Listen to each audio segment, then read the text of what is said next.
Welcome back to the channel, and I hope you're going to enjoy what we are doing today.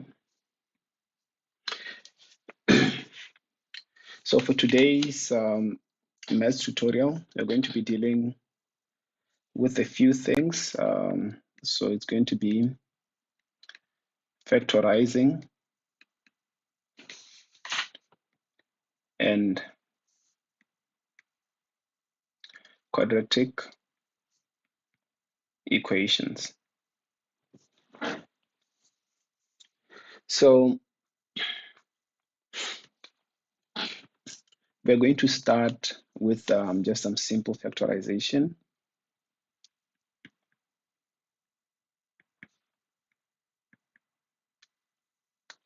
So factorization is just collecting like terms, putting them in one side, and simplifying the problem as far as you possibly can. So, I mean, that's all that I think you need to know about factorization for now. So we're going to do example number 1 on factorization. And it's a fairly simple example that I'm going to take you through.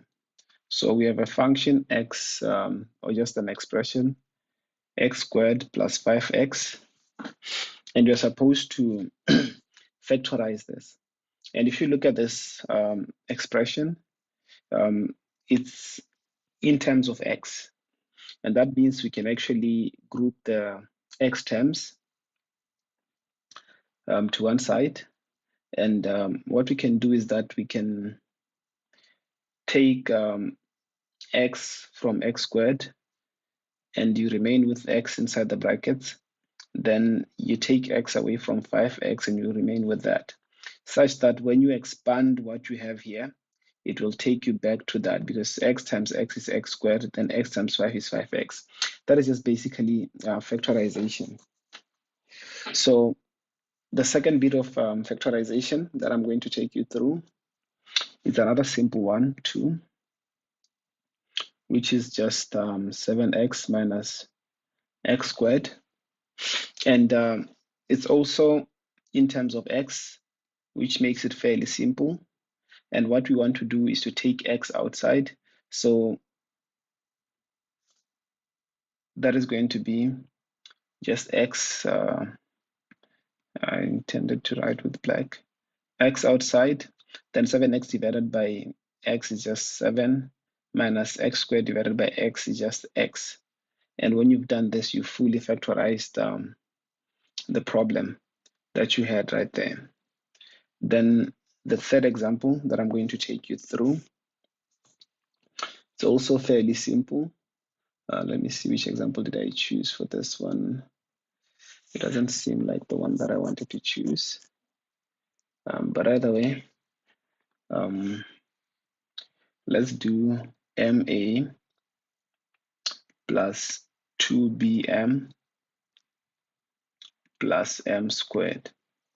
So this equation is in terms of M.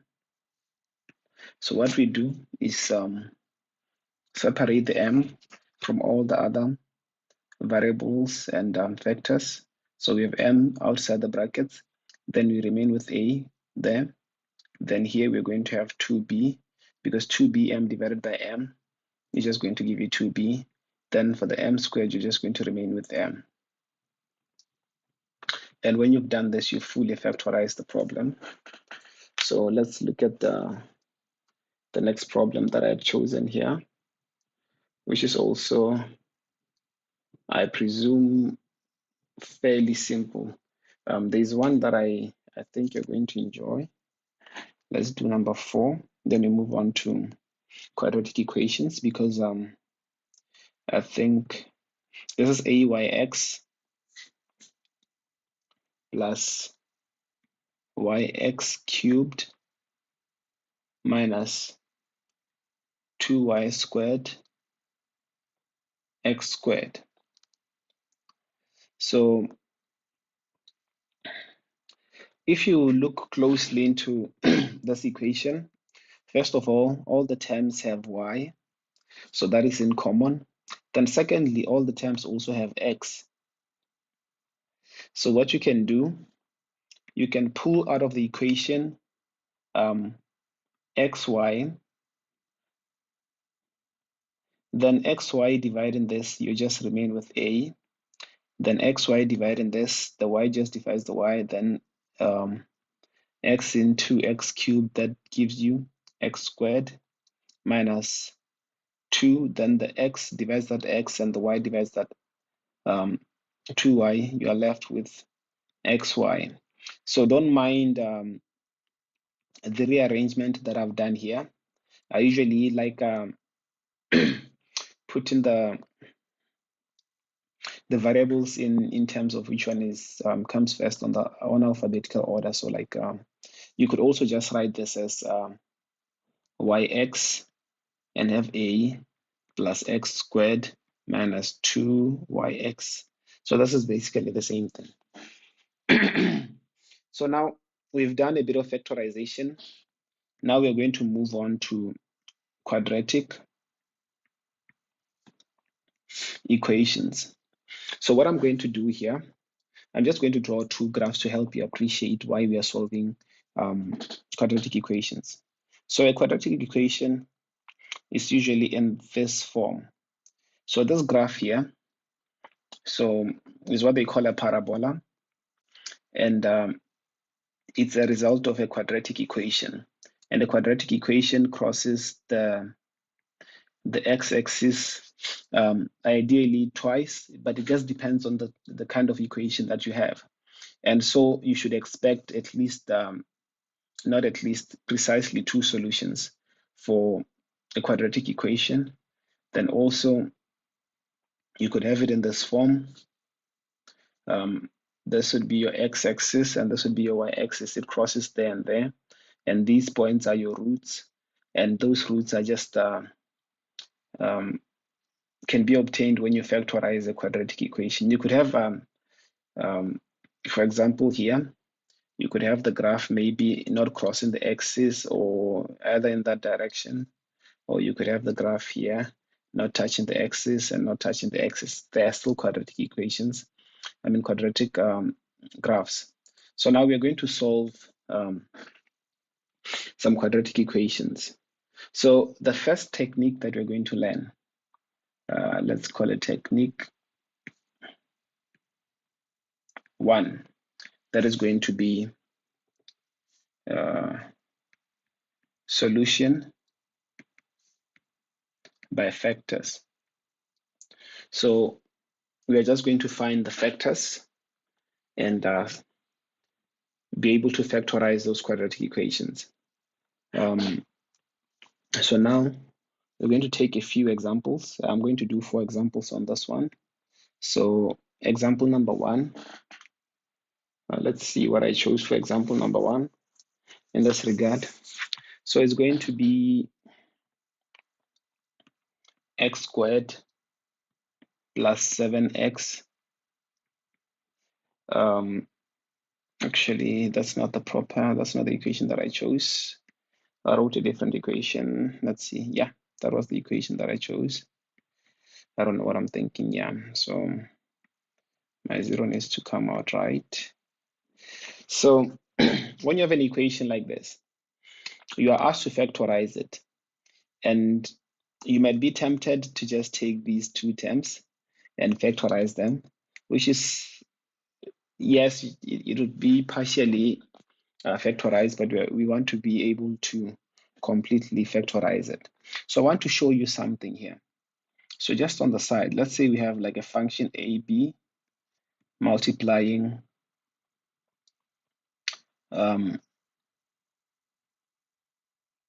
let's say another A plus, let's just say A plus C. So when you expand this, you're going to have A multiplying that is going to be A squared plus AC, and you're going to have plus AB, and you're going to have plus BC. So that is your expansion here of that, and you need to be able to go back. You need to be able to go back to this equation by factorization. And now, if you have something of this sort, what you need to do is fairly simple. So what's simple about this is that this is a quadratic equation. So a quadratic equation is in the general form ax squared plus bx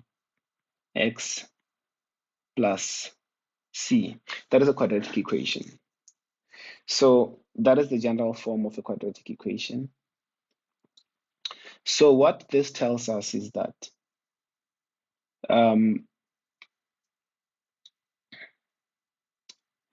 when you multiply a times c,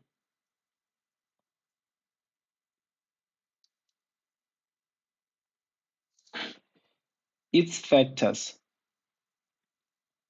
or two numbers that multiply a that make its factors should give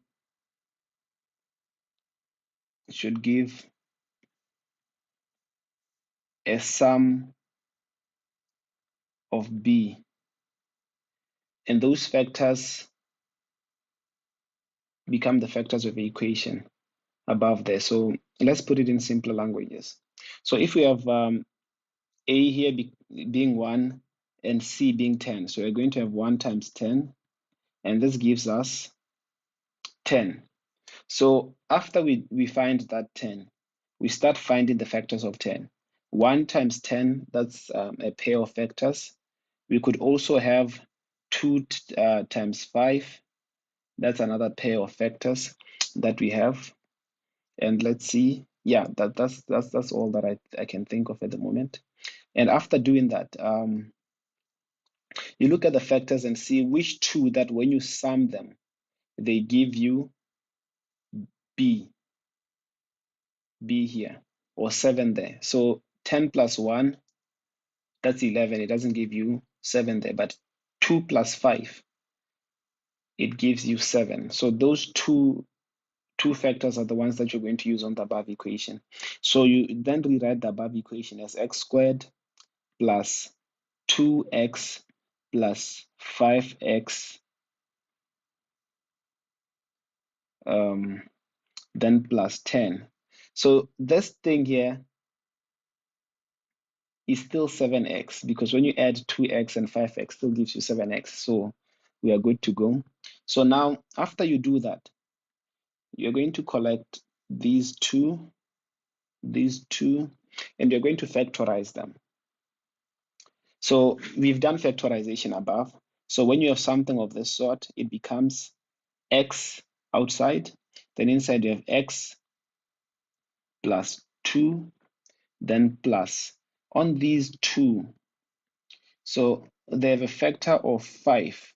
5 can divide 5, and 5 can also get into 10. So we pull that factor outside, which is a factor of 5. Then inside we are left with x plus 2. And look at how beautiful this has become. So this and that are the same. So we can actually further factorize these two expressions because they have x plus 2 in common. We take x plus 2 outside, we are left with x plus 2 outside. And when you divide this whole thing by x plus 2, you are left with x. Then this side, when you divide it by x plus 2, you are left with 5. So when you've done this, you fully factorized the equation that is above, which is fairly simple. I took a couple more steps just to explain the process and show you how things work. And I didn't want to rush through it because I feel that this is very fundamental and you need to be able to get it.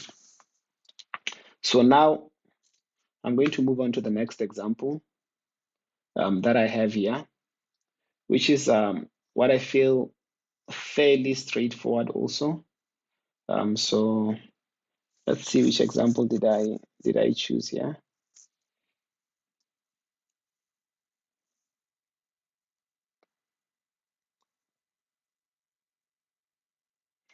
So I've chosen some examples here. The example that I've chosen, the second example, is going to be x squared minus 8x plus 12. So that's a very beautiful example. We still do the same thing. We find a times c. So our a is 1 and our c is 12, which is going to be 1 times 12, which gives us 12. And from 12, we need to now go ahead and find the factors of 12. So the first one is 1 and 12. Then we have 2 and 6. Then we also have 3 and 4. And if you go back here and look at our b is negative 8. And none of these, if you add them, can give you negative 8. So also you should remember that if you multiply two negative numbers, they're going to give you a positive. So what we can actually do here, we can have minus 1 and minus 12. Then we could also have minus 2 and minus 6. Then further on, we could have minus 3 and minus 4. So if you look at these now, if you add these, you see they can give you a negative. But now what you need to find is a pair that gives you negative 8. And clearly, I think we both can see that this pair here is the one that can give us negative 8. So we just go back to our equation. So here our b is negative 8. So we go back to our equation, then we write it, x squared, so it's minus 2 and minus 6. So it becomes minus 2x and minus 6x plus 12. Always remember, these are always going to give you what? Negative 8x, what was above there. So essentially, we didn't change the equation that much. We just made it simple for us to be able to break down. So now we start to factorize. So we're going to factorize between these two and these two. So in doing that, we have x, and we have x minus 2. Then here we have minus 6 here. Then inside we're going to have x. Then minus 6 divided 12 becomes minus 2. Be careful of the negative sign, or else you're going to have a mistake there. Then since now we have another beautiful thing that happened, this is common. We take it outside. We're going to have x minus 2. Then inside we're going to be left with x minus 6. And when you've done this, you fully factorized your solution. And to check whether you've done it, if you want to check it, you can actually expand this here. So when you expand it, it's supposed to give you what you have above there. And I'm not going to do that, but you can do it yourself, because my video is going to take too long and you might lose interest along the way. So the third example that I had planned is 3x plus 10x minus 8. So now we are still factorizing that. So in factorizing that, so that's 3x squared, pardon that, we still have to factorize it. So to factorize that, we still have a times c, and we still have to find b. So our b here is just 10. Then a times c, that's negative 8 times 3, that is minus 24. Then after doing that, we find the factors of minus 24. That will give us 10. So what comes into my mind is 12 and minus 2. You can do the whole tree diagram and look at the different factors that are there, but these are the two factors that come into my mind, and these are the two that we're going to be using in the equation to show that. But there are many other that you can have here, 1 and blah blah blah. So just find those, but ultimately it's going to lead you to these two here. because 12 times negative 2, that's minus 24. When you add them, they give you 10. So let's get into this. That becomes 3x squared plus 12x minus 2x minus 8. So when you've done this, always check these two. They should give you that. And in this instance, it does that. So we're going to now take these two and take these two and start factorization. So when we factor those, we have 3x on this one here, going outside the brackets, then we have x, then 12x divided by 3x just gives you 4. Then here we're going to have minus 2, then inside we're going to have x plus 4, because minus 2 dividing minus 8 gives you a positive, and negative dividing a negative gives you positive. So after doing that, you're going to have 3x minus 2, then you're going to have x plus 4. So now when you've done this, you fully factorized your problem. So I'm going to do actually two more problems, like on just the difference of squares.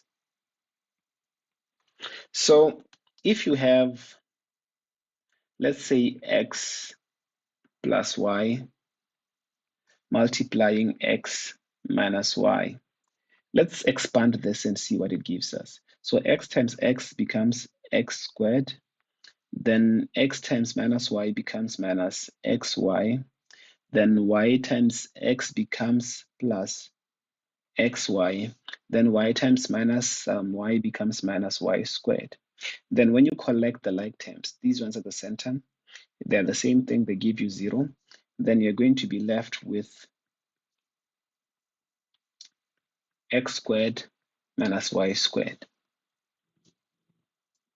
So now what this tells you is that if you have like a difference of two squares, what you ultimately are going to get is something that is similar to this here. So now let's work on a couple of problems, just to like a few simple problems that we're going to work on. So let me look at which ones did I choose for you. I've chosen a few problems from the textbook that I'm using here, and I think they're fairly simple. So we're going to have example number 1, which is y squared minus a squared. And you have two squares. So the first square is a squared, and the second square is y squared. So if it's something like this, looking at the expression above there, you're going to have y plus a and y minus a. That's just the difference of two squares. So you don't have to do too much when you get to this one. Then the other one that you're going to be doing here, fairly simple one, which is x squared minus 1 over 4. So you also need to factorize that. So to factorize that, you need to look at these numbers and see if at all you have a difference of squares. So actually, 4 is a square. So you can actually write this as x squared minus 1 over 2 squared. And this can further be broken down to x squared minus half squared. And in the same way that we did the first one, we're going to be left with x plus half multiplying x minus half. And you fully factorize that one. So let's do the last example on difference of two squares. It's not necessary, you can do it the same way that you've done it on the other ones, but if it's a difference of two squares, you don't have to go through the whole length of breaking that down. So you have x squared minus 1 over 9. So you can actually write this as x squared minus 1 over 3 squared. And this just gives you x plus 1 over 3 and x minus 1 over 3, because it's a difference of two squares. That's a square and that's a square. So that becomes the end of our video, and I hope you found it useful.